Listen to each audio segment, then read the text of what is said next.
नमस्कार साथियों, चैनल हिंदी विषय साहित्य में आप सभी का पुनः हार्दिक अभिनंदन है। जैसा कि आप सभी जानते हैं, हम पढ़ रहे हैं आचार्य रामचंद्र शुक्ल का प्रसिद्ध इतिहास ग्रंथ हिंदी साहित्य का इतिहास। इसके अंतर्गत आदिकाल को हम 4 प्रकरणों के अंतर्गत पढ़ चुके हैं, पढ़कर आए हैं। अब हमने अपनी पिछली कक्षा में भक्ति काल को शुरू कर दिया था। भक्ति काल का सामान्य परिचय हम पढ़ रहे हैं, जिसके अंतर्गत हमने निर्गुण शाखा सगुण शाखाओं के से संबंधित महत्वपूर्ण जानकारी प्राप्त करी। इसके अंतर्गत हमने नामदेव महाराष्ट्र के प्रसिद्ध संत हैं, उनके विषय में और उनके गुरु ज्ञानदेव, गुरु तो नहीं कह सकते लेकिन उनके पथ प्रदर्शक ज्ञानदेव के विषय में भी जाना। मैंने आपको बताया था कि यह वाला जो दोहा है, माई न होती बाप न होते, ये नामदेव का प्रसिद्ध दोहा है जो कि पिछली परीक्षा में पूछा गया था। एक और है उनका सामाजिक जो विषमताएं हैं, सांप्रदायिकता की भावना है, उन सब पर व्यंग करता हुआ, चोट करता हुआ एक और है, दोहा पांडे तुम्हारी गायत्री लोधे का खेत खाती थी। तो ये सब नाम है जो हम जानवरों के रख लेते हैं, महादेव बैल का रख लेते हैं, इस तरीके से जो नाम रख लेते हैं हम, उनके आधार पर व्यंग करता हुआ ये एक और दोहा है। इसके बाद आज की कक्षा में हम थोड़ा सा भक्ति काल का सामान्य परिचय से संबंधित जो हमारा रह गया था उसे कंप्लीट करेंगे और निर्गुण शाखा को आज की कक्षा से हम प्रारंभ करेंगे। तो आज की कक्षा में मूलतः हम निर्गुण शाखा के कवियों, संत कवियों के विषय में पढ़ेंगे, जिन्हें निर्गुण मार्गी अथवा संत कवि भी कहा जाता है। आइए शुरू करते हैं। शुरू करने से पहले मैं कहना चाहूँगी कि जो विद्यार्थी चैनल पर नए हैं, पहली बार मेरा वीडियो देख रहे हैं, तो मैं उनसे कहूँगी कि आदिकाल का कोई भी वीडियो आप मिस ना करें। यानी आप यदि भक्ति काल को देख रहे हैं तो जो शुरू वाला जो फर्स्ट नंबर की क्लास है वहाँ से स्टार्ट करें। जैसे आज आपने मेरी ये कक्षा देखी तो कल से नियमित रूप से ये कक्षा देखिए। लेकिन जो पिछले आपके वीडियोज़ रामचंद्र शुक्ल की बुक से छूट गए हैं उन्हें आप अवश्य देखें, विशेषतः नेट परीक्षा वाले और प्रोफेसर भर्ती वाले जो स्टूडेंट हैं। नेट परीक्षा के स्टूडेंट के लिए रामचंद्र शुक्ल की ये बुक अनिवार्य ही है। और इस विषय में आपको यदि कोई संशय है तो पूरी प्लेलिस्ट बनी हुई है नेट परीक्षा के पुराने पेपर, तो आप वहां जाके इसे चेक भी कर सकते हैं। शुरू करते हैं आज की कक्षा। सगुणोपासक भक्त भगवान के सगुण और निर्गुण दोनों रूप मानता है, पर भक्ति के लिए सगुण रूप ही स्वीकार करता है। जैसे कि हम और आप, हम मूर्ति पूजा वाले जो लोग हैं दोनों को मानते हैं। यानी हम मूर्ति पूजा भी करते हैं, सगुण साकार मूर्ति पूजा से ही के अंतर्गत, सगुण भक्ति के अंतर्गत मूर्ति पूजा आती है। लेकिन केवल मूर्ति पूजा ही नहीं, अन्य चीज़ें हैं, जैसे कि हम पुनर्जन्म में भी विश्वास करते हैं, हम ईश्वर के अवतार में भी विश्वास करते हैं, उसकी लीलाओं का भी गान करते हैं, भजन कीर्तन और जो भक्ति की सामान्य पद्धति है जिसमें पूजा है, शाम और सुबह की आरती है, स्नान है, उनको भोग अर्पण करना, ये सारी जो क्रिया हैं, कीर्तन करना, भजन, तो ये सब सगुण भक्ति के अंतर्गत आती हैं। इसकी कुछ विशेषताएं इनमें से निर्गुण के भी अंतर्गत आती हैं, लेकिन मूलतः ये सब सगुण भक्ति के अंतर्गत आती है। नवधा प्रकार की भक्ति मानी जाती है हमारे यहाँ, 9 प्रकार की, तो इनको तो मानते हैं। साथ में हम ये भी मानते हैं कि उस ईश्वर का कोई ऐसा विशिष्ट रूप नहीं है, बल्कि वो एक परम सत्ता है, एक शक्ति का केंद्र है। ये भी तो हम मानते हैं ना। हम जानते हैं कि सभी ईश्वर परम ब्रह्म है, परम ब्रह्म से इनकी उत्पत्ति हुई है, जिसको विष्णु के विशेषताओं से युक्त विष्णु है, शिव की अपनी विशेषताएं, ब्रह्मा जी की अपनी विशेषताएं। तो हम उनको उनकी विशेषताओं के आधार पर अलग अलग नामों से अभिहित कर लेते हैं, और जिसको जो प्रिय लग जाता है वह उसी की पूजा करता है। लेकिन फिर भी ये मानते हैं कि परम शक्ति एक ही है जो इस पूरे ब्रह्मांड को संचालित करती है। तो दोनों पर विश्वास करते हैं, स्वीकार कर लेते हैं। वो एक अलग बात है कि हम अपनी पसंद के अनुसार अपने ईश्वर की आराधना करते हैं। कोई लड्डू गोपाल जी की पूजा करता है तो कोई किसी और की। आगे देखते हैं। लेकिन निर्गुण रूप ज्ञान मार्गियों के लिए छोड़ देता है, और जो उनका निर्गुण रूप है वो ज्ञान मार्गियों के लिए छोड़ देता है कि ठीक है, हम जानते हैं कि परम ब्रह्म एक ही है, लेकिन हम तो उसके इस वाले रूप की पूजा करेंगे या सारे रूपों की पूजा करेंगे। अधिकतर हम सब लोगों के घर के मंदिर में देखें तो बहुत सारे भगवान जियों की मूर्ति हम रखते हैं, लेकिन निर्गुण रूप हम ज्ञान मार्गियों के लिए छोड़ देते हैं। अर्थात ये जो निर्गुण वाले संत हुए, तपस्वी साधु, उनके लिए छोड़ देते हैं। जैसे कि गोपियों ने उद्धव और गोपी के संवाद में हम इसको विस्तार रूप से देखेंगे।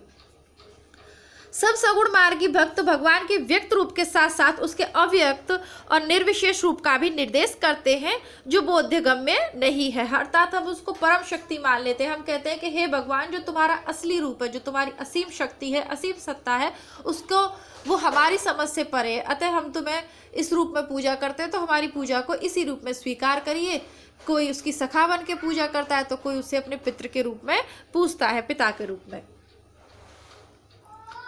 उनके विवरण में प्रवृत्त नहीं होते, वे अव्यक्त बोधगम्य ने वे अव्यक्त की ओर संकेत भर करते हैं, उसके विवरण में प्रवृत्त नहीं होते। सगुण जो भी कवि हैं जिन्होंने सगुण काव्य लिखा है, सगुण धारा की रचनाएं करी हैं, उन्होंने उसका निर्देश तो किया है, लेकिन उसके विवरण में वो प्रवृत्त नहीं हुए। विवरण किसका किया है? सगुण रूप का ही किया है। नामदेव क्यों प्रवृत्त हुए, यह ऊपर दिखाया जा चुका है। नामदेव की स्थिति और थी, वो सगुण मार्गी थे। मूर्ति के जो पिंडर भगवान की जो मूर्ति थी, कल की कक्षा में हम पढ़े हैं, उसको पूजते थे। लेकिन ज्ञानदेव द्वारा बार बार उन्हें समझाने पर, बार बार प्रयत्न करने पर फिर वो निर्गुण की ओर बढ़े। तो उनकी क्या परेशानी थी या किस वजह से वो दोनों धाराओं में रचनाएं करते हैं, दोनों तरीके की पूजा अर्चना करते हैं, ये कल की कक्षा में हम देख चुके हैं। आगे देखते हैं। जबकि उन्होंने एक गुरु से ज्ञान उपदेश लिया, तब शिष्य धर्मानुसार उसकी उद्रणी आवश्यक हुई। भले वो सगुण मार्गी थे, लेकिन जब उनके गुरु निर्गुण मार्गी थे, तो अपने गुरु को महत्व देने के लिए, अपनी कहते हैं ना शिष्यता को श्रेष्ठ साबित करने के लिए, फिर उन्होंने निर्गुण मार्गी कुछ रचनाएं भी लिखी। नामदेव की रचनाओं में यह बात साफ दिखाई पड़ती है कि सगुण भक्ति पदों की भाषा तो ब्रज या परंपरागत काव्य भाषा, पर निर्गुण वाणी की भाषा नाथपंथियों द्वारा गृहित खड़ी बोली या सदुकड़ी भाषा ही है। ब्रज भाषा में पद्य, देखिए पद्य तो बहुत बाद तक, यानी आधुनिक काल में भी भारतेंदु ने जब पद्य लिखा तो उसमें भी ब्रज भाषा का प्रयोग उन्होंने किया। लेकिन निर्गुण वाणी कैसी, इस पर ध्यान दीजिएगा। जब संतों की बात आ जाएगी, नाथपंथियों की बात आ जाएगी, निर्गुण काव्य की बात आ जाएगी, तीनों में से किसी की आ जाए, नाथपंथ आ गया आदिकाल के अंतर्गत, फिर निर्गुण और संत पंथ आया, तो इनमें जो ग्रहित खड़ी बोली है, उसकी इनकी जो भाषा है वो क्या है? खड़ी बोली या सदुकड़ी भाषा। आगे देखते हैं। नामदेव की रचना के आधार पर यह कहा जा सकता है कि निर्गुण पंथ के लिए मार्ग निकालने वाले नाथपंथ के योगी और भक्त नामदेव थे। यानी कबीर ने निर्गुण पंथ को नहीं चलाया, बल्कि भले ही सर्वश्रेष्ठ उसके वो कबीर उभर कर आए हो हमारे सामने, लेकिन शुरुआत कहाँ से थी? नामदेव से। जहाँ तक पता चलता है, निर्गुण मार्ग के निर्दिष्ट प्रवर्तक कबीर दास ही थे, जिन्होंने एक और तो स्वामी रामानंद जी के शिष्य होकर भारतीय अद्वैतवाद की कुछ स्थूल बातें ग्रहण की, और दूसरी ओर योगियों और सूफी फकीरों के संस्कार प्राप्त किए। ठीक है, जैसा कि मैंने कहा कि भली प्रवर्तक कबीरदास ही हैं, लेकिन प्रारंभ कहाँ से हुआ है? नामदेव से। वैष्णवों से उन्होंने अहिंसावाद और प्रपत्तिवाद लिए। देखिए थोड़ा सा ध्यान पूर्वक देखेंगे, कबीर से संबंधित काफी कुछ परिचय में भी दे दिया है इन्होंने, और जहाँ कबीर वाला टॉपिक आएगा वहां भी दिया है। वैष्णवों से उन्हें क्या लिया? अहिंसावाद और प्रपत्तिवाद लिए। इसी के साथ निर्गुणवाद वाले दूसरे संतों के वचनों में कहीं भारतीय अद्वैतवाद की झलक मिलती है, तो कहीं योगियों के नाड़ी चक्र की, कहीं सूफियों के प्रेम तत्व की, कहीं पैगंबरी कट्टर खुदावाद की, और कहीं अहिंसावाद की। तो ये सारी चीजें संत कवियों की विशेषताओं के अंतर्गत हमको लेनी है कि इन्होंने कौन सी चीज कहाँ से ली। सूफियों से क्या लिया? प्रेम तत्व। और वेदांत कहाँ से लिया? भारतीय वेदांत को ग्रहण किया। यहाँ से रामानंद के शिष्य थे ये। कबीर के विषय में अगर बात करें तो वहाँ से अद्वैतवाद लिया, कहीं से खुदावाद और कहीं से अहिंसावाद। एक अब कहावत है ना, कहीं की ईंट और कहीं का रोड़ा, भानुमति ने कुनबा जोड़ा, तो वही वाली चीज है इन संत कवियों में, या विशेषता कबीरदास में। अतः तात्विकता से ना तो हम इन्हें पूरे अद्वैतवादी कह सकते हैं और ना एकेश्वरवादी। दोनों का ही मिला जुला भाव इनकी वाणी में मिलता है। इनका लक्ष्य ऐसी सामान्य भक्ति पद्धति का प्रचार था जिसमें हिंदू और मुसलमान दोनों योग दे सके और भेदभाव का कुछ परिहार हो। बहुदेवोपासना, अवतार और मूर्ति पूजा का खंडन ये मुसलमानी जोश के साथ करते थे, और मुसलमानों की कुर्बानी, नमाज, रोजा आदि की असारता दिखाते हुए ब्रह्म, माया, जीव, अनहदनाथ, सृष्टि, प्रलय आदि की चर्चा पूरे हिंदू ब्रह्मज्ञानी बनकर करते थे। सारांश यह है कि ईश्वर पूजा की उन भिन्न भिन्न बाह्य पद्धतियों पर से ध्यान हटाकर, जिनके कारण धर्म में भेदभाव फैला हुआ था, शुद्ध ईश्वर और प्रेम और सात्विक जीवन का प्रचार करना चाहते थे। कहने का तात्पर्य इनका मतलब ये नहीं था कि हिंदू की मान्यता श्रेष्ठ है या मुसलमानों की मान्यता श्रेष्ठ है। जो अच्छे तत्व थे उनको ये लाना चाहते थे जो समाज के लिए हित करें, समाज में एकता स्थापित करने वाले। और ऐसी जो दोनों की जो कुप्रथाएं थी जिनसे समाज पतन की ओर जा रहा था या भेदभाव का जो कारण बन रही थी, उनको इन्होंने छोड़ दिया। इस प्रकार देश में सगुण और निर्गुण के नाम से भक्ति काव्य की दो धाराएं विक्रम की 15वीं शताब्दी के अंतिम भाग से लेकर 17वीं शताब्दी के अंत तक समानांतर चली। 15वीं शताब्दी के अंतिम भाग से लेकर 17वीं शताब्दी के अंत तक चलती रही। भक्ति के उत्थान काल के भीतर हिंदी भाषा की कुछ विस्तृत रचना पहल कबीर की ही मिलती है। अतः पहले निर्गुण मत के संतों का उल्लेख उचित ठहरता है। यह निर्गुण धारा दो शाखाओं में विभक्त हुई, एक तो ज्ञानाश्रय और दूसरी शुद्ध प्रेम मार्गी शाखा सूफियों की। ठीक है, पहली शाखा भारतीय ब्रह्म ज्ञान और योग साधना को लेकर तथा उसमें सूफियों के प्रेम तत्व को मिलाकर। देखिए, भारतीय ब्रह्म ज्ञान लिया, योग साधना ली, सूफियों से प्रेम तत्व लिया, उपासना के क्षेत्र में अग्रसर हुई और सगुण के खंडन में उसी जोश के साथ तत्पर रही जिस जोश के साथ पैगंबरी मत, बहुदेवोपासना और मूर्ति पूजा आदि के खंडन में रहते हैं। जैसे इस्लामिक धर्म में बहुदेव उपासना का और मूर्ति पूजा का खंडन होता है ना, वो लोग नहीं मानते, तो उसी तरीके से ये भी विरोध करते रहे। लेकिन यकीन देखिए, इन्होंने मूर्ति पूजा का विरोध किया, बहुदेव का विरोध किया जो हिंदुओं का, लेकिन कबीर ने अवतारवाद का विरोध तो किया, लेकिन कबीर ने पुनर्जन्म की मान्यता को स्वीकारा है। ये आप ध्यान रखिएगा, क्वेश्चन आपसे पूछा जा सकता है। कहीं आप लगा दें कि हिंदुओं का सारे चीज़ों का विरोध किया तो इन्होंने पुनर्जन्म की मान्यता का भी खंडन किया। नहीं, पुनर्जन्म को कबीर मानते थे। आगे देखते हैं। इस शाखा की रचनाएं साहित्यिक नहीं है, फुटकल दोहे या पदों के रूप में मिलती है जिनकी भाषा और शैली अधिकतर अव्यवस्थित और ऊटपटांग है। जैसा कि हम सभी जानते हैं, कबीरदास जी ने बैठ के कोई ग्रंथ नहीं लिखा था, उनकी वाणियों को उनके विभिन्न शिष्यों ने संकलित किया। और कबीरदास जी ये संत कवि हुए पूरे भारतवर्ष में भ्रमण करते रहते थे, तो जहाँ जहाँ इनके शिष्य हुए तो थोड़ा बहुत सबने मतलब संकलित किया, तो वो मिला जुला इनका रूप है। बहुत से व्याख्यान सुना करते थे, उसका भी प्रभाव इन पे पड़ा था। तो बस ये सारी चीजें, इसलिए भाषा विभिन्न प्रकार की है, ऊटपटांग भी है। कबीर आदि दो एक प्रतिभा संपन्न संतों को छोड़कर औरों में ज्ञान मार्ग की सुनी सुनाई बातों का पिष्ट पेषण तथा हठयोग की बातों के कुछ रूपक भद्दी तुकबंदियों में है। भक्ति रस में मग्न करने वाली सरसता भी बहुत कम पाई जाती है। बात यह है कि इस पंथ का प्रभाव शिष्ट और शिक्षित जनता पर नहीं पड़ा, क्योंकि उसके लिए ना तो इस पंथ में कोई नई बात थी, ना नया आकर्षण। जैसा कि मैंने कहा कि ये लोग जगह जगह जाकर संत महात्माओं की वाणियां सुना करते थे, उसका विरोध भी किया करते थे, तो इसमें कोई नई बात इन्होंने नहीं जोड़ी, इसलिए शिक्षित जनता इनकी ओर आकृष्ट नहीं हुई। और भाषा भी, जैसा आपने देखा कि भाषा भी इनकी ऊटपटांग है, क्रमबद्ध रूप से लिखी हुई नहीं है। संस्कृत बुद्धि, संस्कृत हृदय और संस्कृत वाणी का यह विकास इस शाखा में नहीं पाया जाता जो शिक्षित समाज को अपनी ओर आकर्षित करता। पर अशिक्षित और निम्न श्रेणी की जनता पर इन संत महात्माओं का बड़ा भारी उपकार है।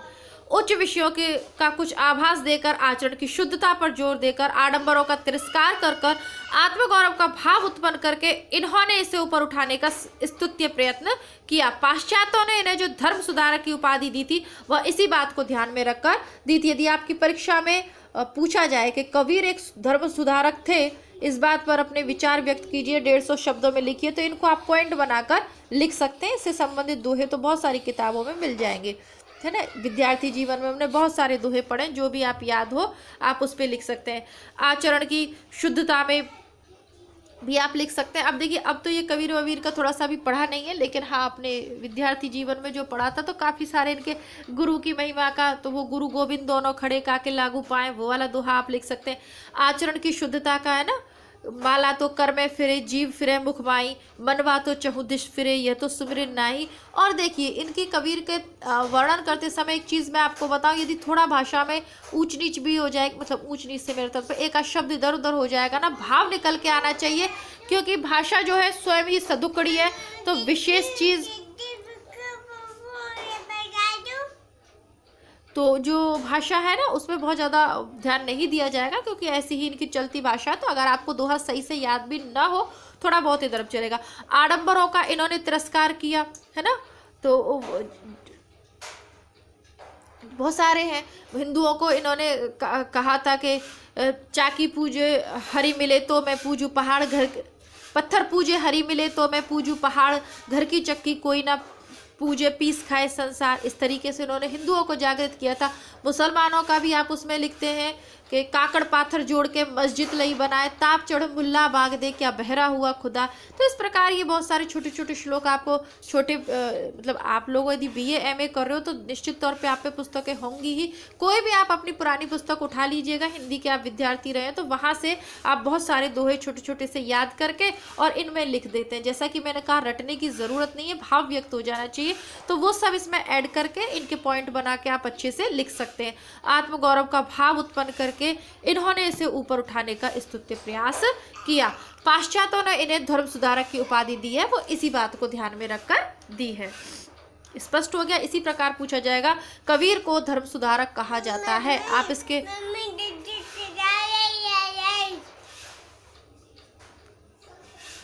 आप जाओ, खिला लेगी दीदी। दूसरी शाखा शुद्ध प्रेम मार्गी सूफी कवियों की है, जिनकी प्रेम कथाएं वास्तव में साहित्य कोटि के भीतर आती हैं। इस शाखा के सब कवियों ने कल्पित कहानियों के द्वारा प्रेम मार्ग का महत्व दिखाया है। इन साधक कवियों ने लौकिक प्रेम के बहाने उस प्रेम तत्व का आभास दिया है जो प्रेम तत्व ईश्वर से मिलाने वाला है। इन प्रेम कहानियों का विषय तो वही साधारण होता है, अर्थात किसी राजकुमारी का किसी राजकुमारी के अलौकिक सौंदर्य की बात सुनकर उसके प्रेम में पागल होना और घर बार छोड़कर निकल पड़ना तथा अनेक कष्ट और आपत्तियां झेलकर अंत में उस राजकुमारी को प्राप्त करना। पर प्रेम के पीर की जो व्यंजना होती है वह ऐसे विश्वव्यापक रूप में होती है कि वह प्रेम इस लोक से परे दिखाई पड़ता है ना। जैसी की जब बात करें तो उनका जो पद्मावत है वो भी एक काल्पनिक ही है। एक तोते ने कहानी कही, हालांकि उससे इतिहास के रतन सेन और उसका नाम ले लिया तो उसको ऐतिहासिक हमें लगता है। तो वो कैसा लगता है, विश्व यानी प्रेम की गहराई को, प्रेम को उस रूप में चित्रित किया है जहाँ वो प्रेम केवल एक शारीरिक प्रेम ना होकर उस उच्चता की भावभूमि पर पहुँच जाता है जहाँ उसमें हमें परम सत्ता हमारे ईश्वर के दर्शन होने लगते हैं। इतनी शुद्धता उस प्रेम में है ना। रीति काव्य जैसी अश्लीलता नहीं है इनकी, क्या है, उद्दात की भावना है, चरित्रों का उत्थान दिखाया गया है, एक दूसरे के लिए कष्ट सहने की, एक दूसरे के लिए त्याग करने की भावना है और इतनी शुद्धता के साथ वर्णन है कि हमें उसमें परम सत्ता के रूप देखने को मिलता है। इसीलिए कथन प्रसिद्ध है जायसी के विषय में, मानुष प्रेम भयो वैकुंठी, जायसी ने अपने वहाँ पे लिखा भी है। आभास मिलेगा आपको, आध्यात्मिकता की झलक देखने को मिलती है आपको इन सूफी कवि काव्य के अंतर्गत। आगे देखते हैं। हमारा अनुमान है कि सूफी कवियों ने जो कहानियां ली हैं वे सब हिंदुओं के घर में बहुत दिनों से चली जाती कहानियां हैं जिसमें आवश्यकता अनुसार उन्होंने फेरबदल किया है। कहानियों का मार्मिक आधार हिंदू है। मनुष्य के साथ पशु पक्षी और पेड़ पौधों को भी सहानुभूतिपूर्ण सूत्र में बद्ध दिखाकर एक अखंड जीवन समष्टि का आभास देना हिंदू प्रेम कहानियों की विशेषता है। मनुष्य के घोर दुख पर वन के वृक्ष भी रोते हैं, पक्षी भी संदेश से पहुंचाते हैं, यह बात इन कहानियों में मिलती है। और हमारा जो पूरी हिंदू पद्धति है उसके अंतर्गत विभिन्न त्योहारों पर बहुत सारे वृक्षों के पूजा का विधान है, विभिन्न पशुओं की, गाय से लेकर कुत्ते तक की रोटी निकालने का। तो ये एक हिंदू संस्कृति की श्रेष्ठ भावना है, जो समष्टि के प्रति भावना, यानी बचपन से ही ऐसे संस्कार डाले जाते हैं ताकि हम अपने साथ साथ अपने प्रकृति का भी, अपने प्रकृति के सभी उपादानों का ध्यान भी रख लें। सूरज जी को जल देकर, मतलब काफ़ी सारी चीज़ें, बहुत सारे व्रतों में चंद्रमा को, तो बार बार ऐसी चीज़ें की जाती हैं जिसके द्वारा हम प्रकृति से जुड़े रहते हैं। वर्तमान में जो जीवन में इतना अवसाद आ रहा है, जितनी जीवन में इतना टेंशन आ रहा है, लोग जिस आत्महत्याओं की बढ़ता जा रहा है, जो समाज में जो कुछ भी गलत होता जा रहा है, जो जिसे सुनकर दिल दहल जाता है, उसका कारण कहीं ना कहीं यही है कि इन प्रकृति के तत्वों से हम दूर होते जा रहे हैं। अब ये क्योंकि काफ़ी पहले लिखा गया तो ये सब भी उसमें है, आगे वर्णित है, यानी इन ग्रंथों में। शिक्षितों और विद्वानों की काव्य परंपरा में यद्यपि अधिकतर आश्रयदाता राजाओं के चरित्रों और पौराणिकों या ऐतिहासिक आख्यानों की ही प्रवृत्ति थी, पर साथ ही साथ कल्पित कहानियों का भी चलन था, इसका पता लगता है। दिल्ली के बादशाह सिकंदर शाह संवत 1546 से 1574 के समय कवि ईश्वरदास ने सत्यवती कथा नाम की एक कहानी दोहे चौपाइयों में लिखी थी, जिसका आरंभ तो व्यास जन्मेजय के संवाद से पौराणिक ढंग पर होता है, पर जो अधिकतर कल्पित, स्वच्छंद और मार्मिक मार्ग पर चलने वाली है। वनवास के समय पांडवों को मार्कंडेय ऋषि मिले, जिन्होंने यह कथा सुनाई थी। तो सबसे पहले ईश्वरदास की सत्यवती कथा। ठीक है। मथुरा के राजा चंद्रोदय को कोई संतति ना थी। शिव की तपस्या करने पर उनके वर से राजा को सत्यवती नाम की एक कन्या हुई।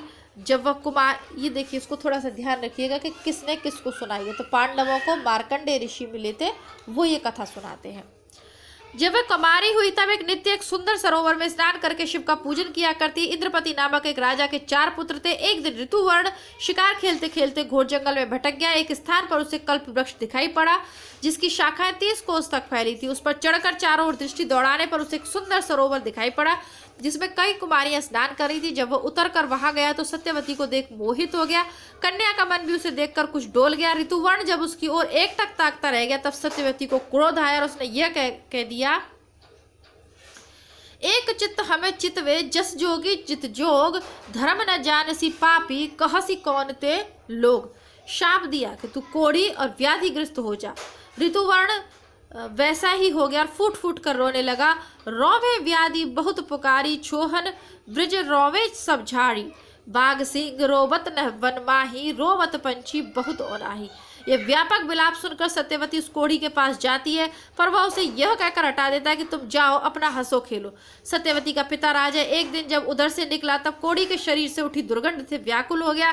घर आकर उस दुर्गंध की शांति के लिए राजा ने बहुत दान पुण्य किया। जब राजा भोजन करने बैठा, तब उसकी कन्या वहां ना थी। राजा कन्या के बिना भोजन ही ना करता था। कन्या को बुलाने पर राजा के दूत जब गए, तब वह शिव की पूजा छोड़कर ना आई। इस पर राजा ने क्रुद्ध होकर दूतों से कहा कि सत्यवती को जाकर उसी कोढ़ी को सौंप दो। दूतों के वचन सुनकर कन्या नीम की टहनी लेकर उस कोढ़ी की सेवा के लिए चल पड़ी और उससे कहा, तो ही छोड़ अब मैं कित जाऊं, माई बाप सौवा तुम ठाऊं। कन्या प्रेम से उसकी सेवा करने लगी और एक दिन उसे कंधे पर बिठाकर सत्यवती तीर्थ स्थान कराने ले गई, जहाँ बहुत से देवता, मुनि, किन्नर आदि निवास करते थे। वहां जाकर सत्यवती ने कहा, यदि मैं सच्ची सती हूँ तो रात हो जाए। इस पर चारों ओर घोर अंधकार छा गया। सब देवता तुरंत सत्यवती के पास दौड़ आए। सत्यवती ने उससे ऋतुवर्ण को सुंदर शरीर प्राप्त करने का वर मांगा। व्याधिग्रस्त ऋतुवर्ण ने तीर्थ में स्नान किया, उसका शरीर निर्मल हो गया। देवता ने दोनों का विवाह कर दिया। ईश्वरदास ने ग्रंथ के रचना काल का उल्लेख इस प्रकार किया है। भादो मास पाश उजियारा, तिथि नौमी ओ मंगलवारा, नशत अश्विनी मेष को चंदा, पंच जनासो सदा आनंदा। जोगिनपुरी दिल्ली बड़ थाना, शाह सिकंदर बड़ सुल्ताना, कंठे बैठ सरस्वती विद्या, गणपत दीनी, ता दिन कथा आरंभ है ईश्वरदास कवि कीनी। पुस्तक में 5-5 चौपाइयों पर एक दोहा, इस प्रकार 58 दोहों पर यह समाप्त हो गई है। भाषा अयोध्या के आसपास की ठीक ठेठ अवधि है। तो देखिए, अवधि भाषा में जो पद रचना, जो अवधि भाषा में ये जो लिखा गया है, ये ईश्वरदास कृत क्या है, सत्यवती कथा है। और इसको भी दोहा शैली में लिखा गया है, दोहा चौपाई शैली में लिखा गया है। बाटे का प्रयोग जगह जगह पर है। ये अवधि भाषा, चौपाई, दोहे का क्रम और कहानी का रूप रंग सूफी कवियों ने ग्रहण किया। आख्यान काव्यों के लिए चौपाई, दोहे की परंपरा बहुत पुराने जैन चरित काव्यों में मिलती है। इसका उल्लेख पहले हो चुका है। सूफियों के प्रेम प्रबंधों के खंडन मंडन की बुद्धि को किनारे रखकर मनुष्य के हृदय को स्पर्श करने का ही प्रयास किया है, जिससे इनका प्रभाव हिंदू और मुसलमानों पर समान रूप से पड़ता है। बीच बीच में रहस्य में परोक्ष की जो मधुर संकेत मिलते हैं, वे बड़े हृदयगाही होते हैं। कबीर में जो रहस्य मिलता है, वह बहुत कुछ उन पारिभाषिक संज्ञाओं के आधार पर है जो वेदांत और हठ योग में निर्दिष्ट है। ध्यान दीजिएगा, इन्होंने खंडन मंडन की पद्धति को नहीं अपनाया, इसलिए हृदय को स्पर्श करने का प्रयास किया, उसमें ये सफल भी हुए। बीच बीच में रहस्य में परोक्ष के जो मधुर संकेत मिलते हैं, वो बड़े हृदयग्राही हैं। अब ये कबीर पर आ गए हैं, इसको भी आप कबीर की विशेषताओं के अंतर्गत लिख। कबीर में रहस्यवाद जो मिलता है, वह बहुत कुछ उन पारिभाषिक संज्ञा पर जो वेदांत और हठ योग में निर्दिष्ट है। तो ये वेदांत से क्या ले लिया गया, रहस्यवाद। रहस्यवाद कहाँ से लिया है, कबीर ने वेदांत से। ये छोटी छोटी चीज़ें हैं जो आपको समझनी है, क्योंकि अब प्रश्न जो पूछे जा रहे हैं उनके लिए इस सबको थोड़ा सा ध्यान देना है। ठीक है, पर इन प्रेम प्रबंधकारों ने जिस रहस्यवाद का आभास बीच बीच में दिया है, उसके संकेत स्वाभाविक और मर्मस्पर्शी है। शुद्ध प्रेम शुद्ध प्रेम मार्गी सूफी कवियों की शाखा में सबसे प्रसिद्ध जायसी हुए, जिनकी पद्मावत हिंदी काव्य क्षेत्र का एक अद्भुत रत्न है। इस संप्रदाय के सब कवियों ने पूर्वी हिंदी अर्थात अवधी का व्यवहार किया है, जिसमें गोस्वामी तुलसीदास ने अपना रामचरितमानस लिखा है। तो अब आपको बहुत सारी चीज़ें यहाँ से क्लियर हो जाएंगी। रामचरितमानस की भाषा क्या है? अवधी है। पद्मावत की भी भाषा क्या है? अवधी है। ये छोटे छोटे से प्रश्न हैं। जैसा कि मैंने आपको कहा कि शुक्ल की पुस्तक में से प्रत्येक लाइन से आपका एक ऑब्जेक्टिव टाइप प्रश्न निकलता है। तो आपको यदि ध्यानपूर्वक आप इस पुस्तक को पढ़ते हैं तो मुझे नहीं लगता कि आपको अन्य किसी कोचिंग की भी आवश्यकता है। कोचिंग के नोट्स से जो आप पढ़ रहे हो उसको जब आप कोचिंग के नोट्स से जब आप मिलाने बैठेंगे ना, तो आप यहीं से कोचिंग वाले सर आपके बनाते होंगे, पढ़ाते हैं। निश्चित रूप से हिंदी साहित्य का इतिहास वर्षों पूर्व लिखा जा चुका है। उसको जो पढ़ा रहे हैं, चाहे मैं पढ़ाऊँ या कोई और पढ़ाए, उसमें कुछ भी नया ऐड नहीं कर सकता, वो लिखा जा चुका है। बस पुस्तकें हैं, विभिन्न पुस्तकें हैं, विभिन्न विद्वानों की कोटेशन वगैरह है, अलग अलग पुस्तकें जो हम लोग पढ़ते रहते हैं, तो उसी में से जोड़ के आपके लिए बना देते हैं। बाकी मूल पुस्तक यही है। छोटी छोटी सी चीज़ों पे ध्यान देते हुए चलें। नए विद्यार्थी हैं उनके लिए मैं फिर यही कहूँगी कि आप लोग प्लेलिस्ट चेक करते रहिए। चाहे आप असिस्टेंट प्रोफेसर भर्ती की तैयारी कर रहे हैं, आप नेट परीक्षा की कर रहे हैं, यूपीएससी या कोई भी मुख्य परीक्षा, एमए बीए आप कुछ भी कर रहे हैं, ये पुस्तक तो आपको पढ़नी ही है। आप लोगों के पास है, अच्छी बात है। नहीं है तो ये छोटे छोटे से जो पॉइंट मैं आपको हाईलाइट करवाती हूँ, मैं ये नहीं कहूँगी कि आप जाके अभी के अभी खरीद लीजिए, नहीं। ये छोटे छोटे से जो पॉइंट मैं आपको हाईलाइट करवाती हूँ, शॉर्ट रूप में अपना एक रजिस्टर या रफ कॉपी लेके उस पर आप नोट डाउन करते रहिए, ताकि परीक्षा के टाइम पे आप इजीली इसको रिवाइज कर दें। और प्लेलिस्ट आप लोग चेक करते रहिए अपने सिलेबस के अनुसार। नेट के लिए तो ये है कि बनी हुई है कहानियाँ, निबंध वगैरह, नेट वाले तो मैं करवा चुकी हूँ, लेकिन इसके अलावा भी मैं एक्स्ट्रा में भी बहुत कुछ प्लेलिस्ट में ऐड कर देती हूँ, ताकि आपके असिस्टेंट प्रोफेसर के लिए आप दें तो अलग से आपको कुछ ढूंढना ना पड़े। बहुत सारी कविताएं हैं, समय समय पे मैं करवाती रहती हूँ, आप उसको चेक करते रहें कि प्लेलिस्ट में आपके सिलेबस के अकॉर्डिंग क्या है।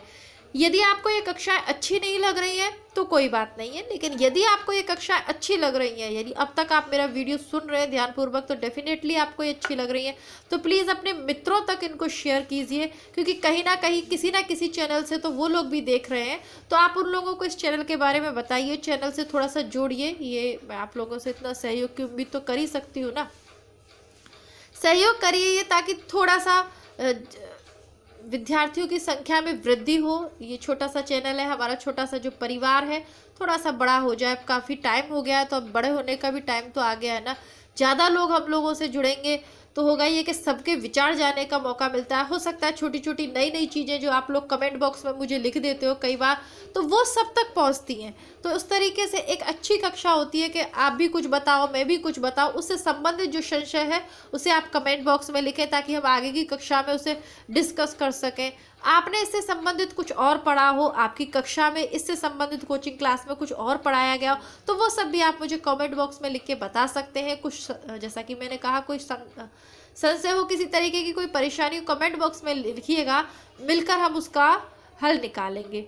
और आप कोचिंग यदि जाते हो तो अपने कोचिंग के अन्य मित्रों को भी इस चैनल के बारे में बताइए। कॉलेज जाते हो उनको भी बताइए। आपके पास कोई हिंदी विषय को लेकर तैयारी कर रहा हो तो उसको भी प्लीज़ चैनल से जोड़ने का प्रयत्न करें। बाकी आपके पास एक दो जितने मोबाइल हैं उनसे इस चैनल को सब्सक्राइब करें, ठीक है। तो जिस नेट और असिस्टेंट के लिए तो ये प्रोफेसर भर्ती के लिए तो ये चैनल है ही। बाकी यदि आप लोग अन्य किसी परीक्षा की भी तैयारी करना चाहते हैं और स्टूडेंट्स की संख्या अच्छी है, तो उससे संबंधित जो टॉपिक रह जाएंगे उनको भी करवा देंगे। जैसे हिंदी साहित्य का इतिहास तो सभी के लिए पढ़ना है, कोई भी परीक्षा हो हिंदी विषय की, ये तो पढ़ना ही है।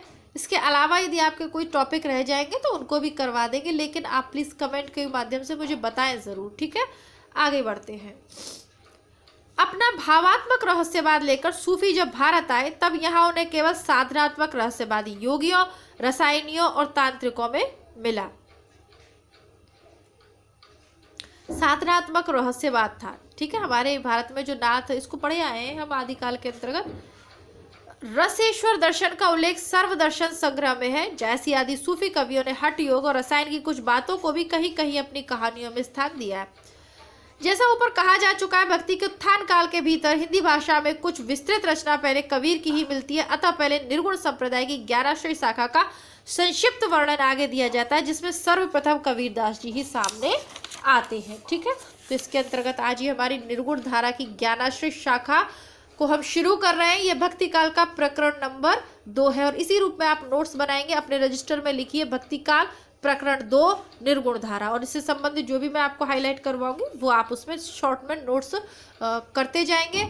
इसको मेरे साथ वीडियोस पढ़िए, ये लंबे वीडियोस हैं, इनको थोड़ा सा समय ज़्यादा लगता है, तो इनको मेरे साथ अभी पढ़िए, लेकिन परीक्षा में पूरी बुक आपको रिवाइज नहीं करनी है, सिर्फ जो नोट्स आपको हाईलाइट करवा रही हूँ वो, अथवा यदि आपके पास बुक नहीं है तो आप अपना रजिस्टर खोल के जो मोस्ट चीज़ें हैं वो बस पढ़ के जाइएगा, इसी से आपको काफ़ी सहायता मिलेगी। देखिए, भक्तिकाल प्रकरण 2 निर्गुण धारा के अंतर्गत 11वीं शाखा को पढ़ेंगे, फिर हम दूसरी जो प्रेमाश्रय शाखा उसे पढ़ेंगे। कबीरदास को सबसे पहले पढ़ते हैं। इनकी उत्पत्ति के संबंध में अनेक प्रकार के प्रवाद प्रचलित हैं। कहते हैं काशी के स्वामी रामानंद का एक भक्त ब्राह्मण था, जिसकी किसी विधवा कन्या को स्वामी जी ने पुत्रवती होने का आशीर्वाद भूल से दे दिया। फल यह हुआ कि उसे एक बालक उत्पन्न हुआ, जिसे वह लहर तारा के ताल के पास फेंक आई। अली नीरू नाम का जुलाहा उस बालक को अपने घर उठा लाया और पालने लगा। यही बालक आगे चलकर कबीरदास हुआ। कबीरदास का जन्म जेठ सुदी पूर्णिमा सोमवार विक्रम संवत 1156 को माना जाता है। कहते हैं कि आरंभ से ही कबीर में हिंदू भाव से भक्ति की प्रवृत्ति लक्षित होती थी, जिसे उसे पालने वाले माता पिता न दबा सके। वे राम राम जपा करते थे और कभी कभी माथे पर तिलक भी लगा लेते थे। इससे सिद्ध होता है कि उस समय स्वामी रामानंद का प्रभाव खूब बढ़ रहा था और छोटे बड़े ऊंच नीच सब तृप्त हो रहे थे। अतः कबीर पर भी भक्ति का यह संस्कार बाल्यावस्था से यदि पड़ने लगा तो कोई आश्चर्य की बात नहीं है। रामानंद जी के महात्म्य को सुनकर कबीर के हृदय में शिष्य होने की लालसा जगी होगी। ऐसा प्रसिद्ध है कि एक दिन, ये जो पंक्तियां मैंने हाईलाइट कर रखी है ये परीक्षा में पूछा हुआ प्रश्न है। ठीक है, ऐसा प्रसिद्ध है कि एक दिन वे एक पहर रात रहते ही उस पंचगंगा घाट की सीढ़ियों पर जा पड़े, जहां से रामानंद जी स्नान करने के लिए उतरा करते थे। स्नान को जाते समय अंधेरे में रामानंद जी का पैर कबीर के ऊपर पड़ गया। रामानंद जी बोल उठे, राम राम कह। कबीर ने इसी को गुरु मंत्र मान लिया और वे अपने को गुरु रामानंद जी का शिष्य कहने लगे। वे साधुओं का सत्संग भी रखते थे और जुलाहे का काम भी करते थे। जाति से क्या थे? जुलाहे। पूछे हुए प्रश्न है। कबीर पंथी में मुसलमान भी हैं। उनका कहना है कि कबीर ने प्रसिद्ध सूफी मुसलमान फकीर शेख तकी से दीक्षा ली थी। पुराने पेपर में भी हमने इसको पढ़ा था कि मुसलमानों के अनुसार कबीर के गुरु कौन थे? शेख तकी।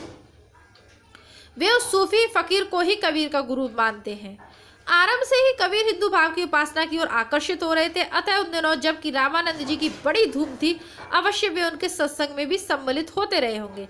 जैसा आगे कहा जाएगा, रामानुज की शिष्य परंपरा में होते हुए भी रामानंद की भक्ति का एक अलग उदार मार्ग रामानंद जी भक्ति का एक अलग उदार मार्ग निकाल रहे थे, जिसमें जाति पात का भेद और खान पान का आचार दूर कर दिया गया था। अतः इसमें कोई संदेह नहीं, ये नवंबर 2017 में पूछी हुई पंक्तियां हैं। अतः इसमें कोई संदेह नहीं कि कबीर को राम नाम रामानंद जी से ही प्राप्त हुआ, पर आगे चलकर कबीर के राम रामानंद के राम से भिन्न हो गए। राम नाम तो उन्होंने रामानंद से ही लिया, लेकिन रामानंद के जो राम है वो अयोध्या नरेश दशरथ के पुत्र हैं, लेकिन कबीर के राम अयोध्या नंदन दशरथ के पुत्र नहीं है। अयोध्या नरेश दशरथ नंदन नहीं है। अतः कबीर को वैष्णव संप्रदाय के अंतर्गत नहीं ले सकते। कबीर ने दूर दूर तक देशाटन किया, हठ योगी और सूफी मुसलमान फकीरों का भी संगत किया। अतः उनकी प्रवृत्ति निर्गुण उपासना की ओर दृढ़ हुई। अद्वैतवाद के स्थूल रूप का कुछ परिज्ञान उन्हें रामानंद जी के सत्संग से पहले ही था। फल यह हुआ कि कबीर के राम धनुर्धर साकार राम नहीं रह गए, वे ब्रह्म के पर्याय हुए। परम ब्रह्म को इन्होंने राम नाम दे दिया है। अब किसी भी ईश्वर को किसी भी नाम से पुकारो, मूलतः बात तो भावना की है। दशरथ सुतती हूँ लोक बखाना, राम नाम का मरम है आना। सारांश यह है कि जो ब्रह्म हिंदुओं की विचार पद्धति में ज्ञान मार्ग का एक निरूपण था, उसी के कबीर ने सूफियों के ढर्रे पर उपासना का ही विषय नहीं, प्रेम का भी विषय बनाया और उसकी प्राप्ति के लिए हठ योगियों की साधना का समर्थन किया। इस प्रकार उन्होंने भारतीय ब्रह्मवाद के साथ सूफियों के भावनात्मक रहस्यवाद, हठयोगी के साधनात्मक रहस्यवाद, वैष्णवों के अहिंसावाद तथा प्रपत्तिवाद का मेल करा करके अपना पंथ खड़ा कर दिया। उनकी वाणी में ये सब अवयव स्पष्ट लक्षित होते हैं। यद्यपि कबीर की वाणी निर्गुण वाणी कहलाती है, पर उपासना क्षेत्र में ब्रह्म निर्गुण नहीं बना रह सकता। सेवक सेव्य भाव में स्वामी कृपा, क्षमा, औदार्य आदि गुणों का आरोप हो ही जाता है। इसलिए कबीर के वचनों में कहीं तो निरुपाधि निर्गुण ब्रह्म सत्ता का संकेत मिलता है, जैसे पंडित मिथ्या करहु विचारा, न हवे सृष्टि न सृजन हारा, ज्योति स्वरूप काल नहीं ऊबा, वचन न आहि शरीरा, थूल अथूल पवन नहीं पावक, रवि शशि धरणी न नीरा। और कहीं सर्ववाद की झलक मिलती है, जैसे आपहु देवा आपहु पाति, आपहु कुल आपहु है जाति। और कहीं सोपाधि ईश्वर की, जैसे साईं के सब जीव है किरि कुंजर तो। ठीक है, तो इस प्रकार उनकी जो पूजा पद्धति है, कबीर का जो पंथ है, उसमें विभिन्न प्रकार की झलक, विभिन्न संप्रदायों की झलक हमें देखने को मिलती है। कारण जैसा कि मैंने कहा कि वो कोई शिक्षित और बहुत बड़े ज्ञानी पंडित उस प्रकार के ब्रह्मवादी नहीं थे, बल्कि उन्होंने जीवन में जो अनुभव किया और जो कुछ, जैसा कि मैंने कहा, वो रामानंद का सत्संग भी सुना करते थे, अन्य सूफी फकीरों का भी सत्संग सुना करते थे, देश के भर में घूमा करते थे। तो सुनकर जो ज्ञानार्जन उन्होंने किया, जीवन में जो अनुभव किया, उसी के आधार पर उन्होंने अपनी बातें या पद गाए कहे। आगे देखते हैं। सारांश यह है कि कबीर में ज्ञान मार्गी की जहाँ तक बातें हैं वे सब हिंदू शास्त्रों की हैं, जिनका संचय उन्होंने रामानंद जी के उपदेशों से किया। माया, जीव, ब्रह्म, त्वमवसी, आठ, मैथुन, त्रिकुटी, छह रिपु इत्यादि शब्दों का परिचय उन्हें अध्ययन द्वारा नहीं, सत्संग द्वारा ही हुआ, क्योंकि वे, जैसा कि प्रसिद्ध है, कुछ पढ़े लिखे ना थे। उपनिषद की ब्रह्म विद्या के संबंध में वे कहते हैं, तत्वमसी इनके उपदेशा, ई उपनिषद कहे संदेशा, जागवली को जनक संवादा, दत्रे देवे रस स्वादा। यहीं तक नहीं, वेदांतियों के कनक कुंडल न्याय आदि का व्यवहार भी इनके वचनों में मिलता है। गहना एक कनक ते गहना, इन बहाव दू न दूजा, कहन सुनन को दुई कर थापिन, एक निमाज एक पूजा। जिस प्रकार गहना कह दो या कनक कह दो, सोना कह दो, गहना कह दो, एक ही बात है, इसमें कोई भेद नहीं है। उसी प्रकार चाहे आप नमाज पढ़ो या पूजा, उसमें कोई भेद नहीं है, उस कहने सुनने का अंतर है। इसी प्रकार उन्होंने हठयोगियों के साधनात्मक रहस्यवाद के कुछ सांकेतिक शब्दों, जैसे चंद, सूर, नाद, बिंदु, अमृत, औंधा, कुआ को लेकर अद्भुत रूपक बांधे, जो सामान्य जनता की बुद्धि पर पूरा आतंक जमाते हैं। जैसे सूर समाना चंद में दहु किया अगर एक, मन की चिंता तब भया कछु पूर्वी लालेक, आकाशे मुखी औंधा कुआ पाताले पनिहारी, ताका पानी को हंसा पीवे विरला आदि विचारी। विरले ही है उसका पानी, कोई कोई विरला ही पी सकता। तो इन अबूझ जो पंक्तियां हैं, इनका जैसा कि मैंने कहा उलटवासियों का प्रयोग है। शुरू में आपको आदिकाल के अंतर्गत इसको समझाया था कि ये भावना कबीर में देखने को काफ़ी मात्रा में मिलती है। तो इन्होंने भी इस प्रकार की पंक्तियां की हैं। उलटवासियों के अंतर्गत आप इनको रख सकते हैं। उलटवासियों के अंतर्गत भी तो नहीं, तो रहस्यवादी वाणी के अंतर्गत आप इनको उदाहरण स्वरूप लिख सकते हैं। ठीक है, बाकी आपको यही सूर समाना चंद में दू के ये पूछा हुआ है, इसको थोड़ा ध्यान से देखेंगे। इतने कठिन याद न रहे तो सरल सरल भी आप छोटे छोटे से पॉइंट बना सकते हैं, छोटी कक्षाओं की बुक्स से लेकर। और जैसा मैंने आपको वो हिंदी साहित्य का सरल इतिहास बुक पढ़ाई थी, उसमें भी उदाहरण दिया था, अभी भी दे देती हूँ। रहस्यवाद का है, तिनका उठा बगुला प्रेम का, तिनका उड़ा आकाश, तिनका तिनके से मिला, तिनका तिनके पास है ना। तो वो जो तिनका तिनके पास यानी आत्मा परमात्मा के पास पहुंच गई। जैसा इनके अद्वैतवाद का दर्शन इनको देखने को मिलता, अद्वैतवाद की भावना इनके काव्य में देखने को मिलती है ना। थोड़ा रहस्यात्मकता भी है चीज़ों में, तो ये उदाहरण सटीक बैठता है, उसके अंतर्गत आप लिख सकते हैं इसको। आगे देखते हैं। वैष्णव संप्रदाय से उन्होंने अहिंसा का तत्व ग्रहण किया, जो कि पीछे होने वाले सूफी कबीरों को भी मान्य हुआ। हिंसा के लिए वे मुसलमानों को बराबर फटकारते रहते थे। अब ये 8 जुलाई 2018 को एक प्रश्न पूछा है, इसको भी देख लेते हैं। कबीर के निर्गुण पंथ का आधार भारतीय वेदांत है और सूफियों का, निर्गुण पंथ का आधार भारतीय वेदांत और सूफियों का प्रेम तत्व है। यह विचार किसका है? तो यह शुक्ल का है, पढ़े आए हैं हम इसको। तो मुसलमानों को से वो क्या कहते हैं, दिन भर रोजा रहत है, रात हनत है गाय, ये तो खून व बंदगी कैसे खुशी खुदाए। कि दिन भर रोजा करते हो और रात को गाय को काट देते हो, ये एक तो तुम बंदगी कर रहे हो और ये खून कर रहे हो, तो ये खुदा कैसे खुश हो सकता है। अपनी देखी करत नहीं, अहमक कहत हमारे बड़न किया, उसका खून तुम्हारी गर्दन, जिन तुमको उपदेश दिया। अपनी तो देखते नहीं हो कि हम क्या कर रहे हैं, तुम तो ये कहते हो कि हमारे बड़ों ने ऐसा किया है तो हम भी करोगे, है ना। तो ये तो सही नहीं है, किसने तुमको ये उपदेश दे दिया, उसका खून तुम्हारी गर्दन, जिन तुमको उपदेश दिया। ठीक है, तो बकरी पाती खात है, ताको काढ़ी खाल, जो नर बकरी खाते हैं तिनको कौन हवाल। तो जो बकरी पत्ते खाती है उसकी तुम ताकि काढ़ी हाल, उसकी खाल तो ऐसी है कितनी कठिन है, और जो नर बकरी को खाते हैं फिर उनका तो कोई हिसाब किताब ही नहीं है, उनका क्या होगा। उपयुक्त विवेचन से स्पष्ट है कि ज्ञान मार्ग की बातें कबीर ने हिंदू साधु सन्यासियों से ग्रहण की, जिनमें सूफियों के सत्संग से उन्होंने प्रेम तत्व का मिश्रण किया और अपना एक अलग पंथ चलाया। उपासना के बाह्य स्वरूप पर आग्रह करने वाले, कर्म कांड को प्रधानता देने वाले पंडितों और मुल्लों दोनों को उन्होंने खरी खरी सुनाई और राम रहीम की एकता समझकर हृदय को शुद्ध और प्रेम में करने का उपदेश दिया। देशाचार और उपासना विधि के कारण मनुष्य में जो भेदभाव उत्पन्न हो जाता है उसे दूर करने का प्रयास उनकी वाणी बराबर करती रही। यद्यपि वे पढ़े लिखे नहीं थे, पर उनमें प्रतिभा बड़ी प्रकृति पूछी हुई पंक्तियां हैं कि किसने कहा है कि कबीर में प्रतिभा बड़ी प्रकृति, शुक्ल ने कहा है, जिससे उनके मुंह से बड़ी चुटीली और व्यंग्य चमत्कार पूर्ण बातें निकलती थी। इन उक्तियों में विरोध और असंभव का चमत्कार लोगों को बहुत आकर्षित करता था। जैसे कि है कोई गुरु ज्ञानी जगत में, उल्टी वेद सूझे, पानी में पावक बरे, अंधई आंखें सूझे, गाय तो नाहर को धरी खाओ, हरने खायो चीता, अथवा नैया बिच नदियाँ डूबती जाए। ये उलटवासियों का प्रयोग है। ठीक है, ये उलटवासियां हैं, आप चाहें तो लिख सकते हैं। और ये रहस्यात्मकता के अंतर्गत आप इनको लिखिएगा, रहस्यवाद टॉपिक डालकर तो आप उसकी जब व्याख्या करें तो इनमें से ये लिख सकते हैं पंक्तियां। और जब उलटवासी लिखें, आपके कबीर में उलटवासियों का प्रयोग किया, तो उलटवासियों के अंतर्गत आपको लिख सकते हैं इनको। अगर ये नहीं याद हो तो ये वाली तो रह जाएगी, गाय तो नाहर, यानी शेर होता है, चीता होता है नाहर, गाय तो नाहर धरी खायो, हरना खायो चीता, हिरण ने चीते को खा लिया, नैया बीच नदियाँ डूबती जाए, नैया के बीच में नदियाँ डूब रही है। तो ये आप लिख सकते हो, जैसे कि कंबल बरसे भीगे पानी, ये भी उनकी प्रसिद्ध है। तो इस तरीके की उलटवासियों का प्रयोग कबीर ने किया है। बाकी देखिए, आप लोग इस पुस्तक को पढ़ रहे हैं, बहुत अच्छी बात है, इसका तो कोई दूसरा विकल्प हो नहीं सकता। लेकिन इसके अलावा भी चैनल पे मैंने आपको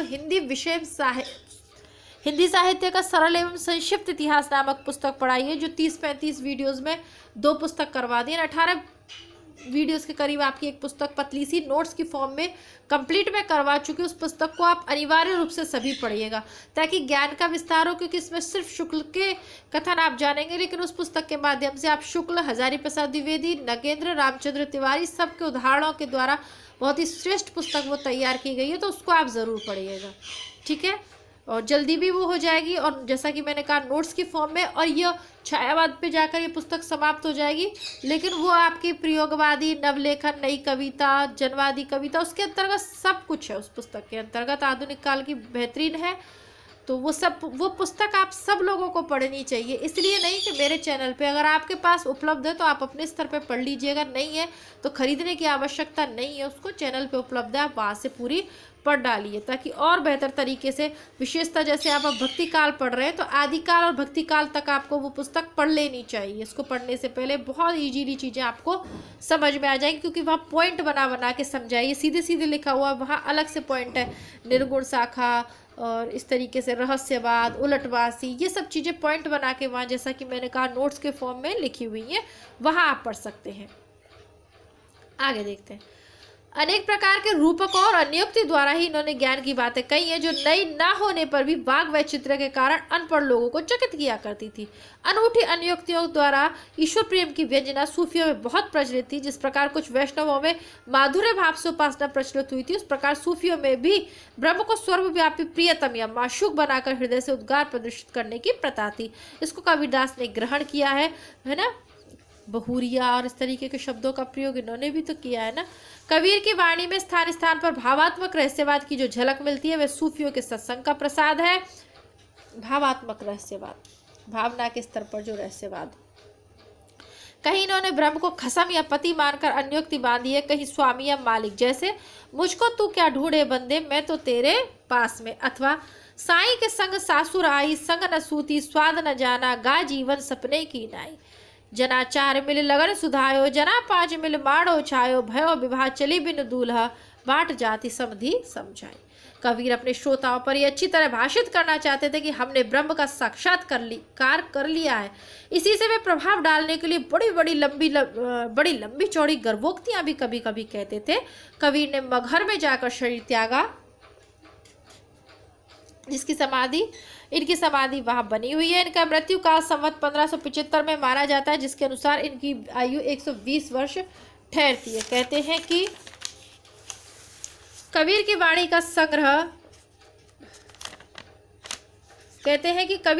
का संग्रह उनके शिष्य धर्मदास ने संवत 1521 में किया था, जब उनके गुरु की अवस्था 64 वर्ष की थी। अतः कबीर की वचनावली की सबसे प्राचीन प्रति जिसका अब तक पता चला है संवत 1561 में लिखी गई थी। ठीक है, इनकी वाणी का संग्रह धर्मदास ने किया है। भाई ये चीज पूछी हुई है, लिख लीजिएगा, नोट डाउन कर लीजिएगा। और कबीर की वाणी के संग्रह बीजक के नाम से प्रसिद्ध है, जिसके 3 भाग किए गए हैं, रमैनी, शब्द और साखी। ये तो आपको 100% याद हो जाना है, कर लेना है। ठीक है, बीजक के है, इनकी वाणियों का संग्रह है बीजक, और बीजक के 3 भाग हैं, रमैनी, शब्द और साखी। इसमें वेदांत तत्व, हिंदू मुसलमानों को फटकार, संसार की अनित्यता, हृदय की शुद्धि, प्रेम साधना की कठिनता, माया की प्रबलता, मूर्ति पूजा, तीर्थाटन आदि की असारता, हज, नमाज, व्रत आराधना की घोरता इत्यादि अनेक प्रसंग हैं। सांप्रदायिक शिक्षा और सिद्धांत के उपदेश मुख्यतः साखी के भीतर है, जो दोहों में। इसकी भाषा सदुकड़ी अर्थात राजस्थानी पंजाबी मिली हुई है, पर रमेनी और शब्द में गानों में पद हैं, जिनकी काव्य की ब्रजभाषा और कहीं कहीं पर पूर्वी बोली का भी व्यवहार है। खुसरो के गीतों की भाषा भी हम ब्रज दिखा आए। इस प्रकार यह स्पष्ट हो जाता है कि गीतों के लिए काव्य की ब्रजभाषा भी स्वीकृत थी। कबीर का यह पद देखिए। ठीक है, तो अब जो दोहे वो है उनकी भाषा तो सदुकड़ी है, राजस्थानी और पंजाबी का मिश्रण है, लेकिन पदों की जब शब्दों की बात आती है, रमेनी की बात आती है, वहाँ ब्रजभाषा ही अधिक देखने को मिलती है। उदाहरण दिया है, हो बलि कब देखो तो ही अहन से तोरे दर्शन कारण ऐसी व्यापी मोही, नैन हमारे तुम्ही को चाहे रति न माने हारी, विरह अग्नि तन अधिक जरावे ऐसी लेहु विचारी, सुनहु हमारी दादी गुसाई अब जानी करहु अधीर, तुम धीरज में आतुर स्वामी कांचे भाड़े नीर, बहुत दिन उनके बिछरे माधो मन नहीं बांधे धीर, देह छथा तुम मिलहु कृपा करे आरतीवंत कबीर। वाह, कितना सुंदर प्यारा सा दोहा लिखा है। अब वो क्या है ना कि जैसा मैंने आपको कहा, कल भी मैं इसीलिए आपके लिए वीडियो नहीं डाल पाई थी, क्योंकि गला बिल्कुल साथ ही नहीं दे रहा था, है ना। तो काफ़ी सारी टैबलेट यूज़ करनी पड़ी। वैसे मैं टैबलेट बहुत कम ही यूज़ करती हूँ, लेकिन करना पड़ा मेरे को, और अभी भी हल्का सा परेशानी है। लेकिन अब वही वाली बात है कि बुक काफ़ी मोटी है, तो इसको भी कराना कंप्लीट है, इसलिए मैं ये वीडियो बना रही हूँ। और मैं सोच रही हूँ आप लोगों के लिए बीच बीच में टेस्ट पेपर भी देते रहो, क्योंकि बुक को आप पढ़ रहे हैं, साथ ही साथ रिवीजन भी आपका होना चाहिए। असिस्टेंट प्रोफेसर की छत्तीसगढ़ वालों की शायद डेट आ गई है, तो उनको भी और भी बहुत सी सारी परीक्षा आप लोगों की शुरू हो गई हैं, तो मैं टेस्ट पेपर भी आपको डाला करूँगी बीच बीच में, तो दोनों चीज़ें साथ साथ चला करेंगे। आइए देखते हैं, लाइनें बहुत अच्छी हैं, नीचे की 2 दोबारा पढ़ लेते हैं। बहुत दिनन के बिछरे माधो मन नहीं बांधे धीर, देह छता तुम मिलहु कृपा करी आरतीवंत कबीर, है ना। अपनी भी कर सकते हैं आप इसको, दोहा अच्छा सा, अच्छी प्रार्थना है। सूर के पदों की भी यही भाषा है। भाषा बहुत परिष्कृत और परिमार्जित ना होते हुए भी कबीर की युक्तियों में कहीं कहीं विलक्षण प्रभाव और चमत्कार है। प्रतिभा उनमें बड़ी प्रखर थी, इस बात में संदेह नहीं है। रैदास या रविदास। ठीक है, तो अब देखिए कबीर को हमने पढ़ लिया है, काफ़ी कुछ आज हमने पढ़ लिया है। अब ये रैदास है और ये बहुत सारे हैं, तो इनको कल की कक्षा में हम समाप्त करेंगे, क्योंकि आज की कक्षा हो गई है आपकी लगभग 50 मिनट की, तो इससे ज़्यादा बड़ा वीडियो ठीक नहीं है ना। तो पढ़ना तो सभी कुछ है, आप जो पढ़ने वाले स्टूडेंट हैं वो तो प्लेलिस्ट में जाके चाहे 30 मिनट का वीडियो चाहे 60 मिनट का हो, कंटिन्यूअसली उसको पढ़ लेते हैं नियमित तौर पे। तो लेकिन फिर भी इसको कल पढ़ेंगे, थोड़ा सा सही रहेगा। आज कबीर को समझा है, कल बाकी को समझेंगे। मिलते हैं कल की कक्षा में, तब तक के लिए नमस्कार, धन्यवाद, जय हिंद।